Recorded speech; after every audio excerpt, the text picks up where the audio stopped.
Hello friends, இன்றைக்கி டேஸ்டியான pillow potato fry எப்படி பண்ணுறதுன்னு பார்க்கலாம். அதுக்கு ஃபஸ்ட்டு 3 to 4 பொட்டேட்டோஸ் நல்லா வாஷ் பண்ணிவிட்டு அதில் அவுட்டர் ஸ்கின் நல்லா பீல் பண்ணி அதை தனியாக எடுத்து வச்சுருங்க. அதுக்கப்புறம் இதை சின்ன சின்ன க்யூப்ஸாக அந்த பொட்டேட்டோவை நறுக்கி அதை என்ன பண்ணுங்கள், ப்ரெஷர் குக்கரில் ஒரு 3 to 4 விசில்ஸ் வர அளவுக்கு நல்லா குக் பண்ணி எடுத்துருங்க. இந்தமாரி சின்ன சின்னதாக நறுக்கி அதை நீங்கள் குக் பண்ணி எடுக்கும்போது இதை மேஷ் பண்ணுறதுக்கு ரொம்ப ஈஸியாக இருக்கும். ஒரு ஃபோக் யூஸ் பண்ணியே நீங்கள் என்ன பண்ணிடலாம், இதை அழகாக அப்படி மேஷ் பண்ணி எடுத்துடலாம்.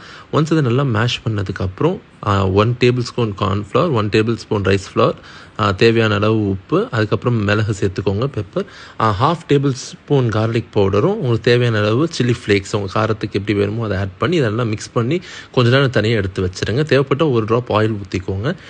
அதுக்கப்புறம் இதை உங்களுக்கு எந்த ஷேப் வேணுமோ அந்த ஷேப்புக்கு நல்லா அதை இது பண்ணிவிட்டு ஒரு ஃபோர்க் யூஸ் பண்ணி இதுமாரி நடுவில் ஒரு இண்டென்ட் கொடுத்துருங்க. இண்டென்ட் கொடுத்துட்டு இதை வந்து நல்லா டீப் ஃப்ரை பண்ணி எடுத்தீங்க அப்படின்னா கிறிஸ்பியான pillow potato fry ready. Thank you.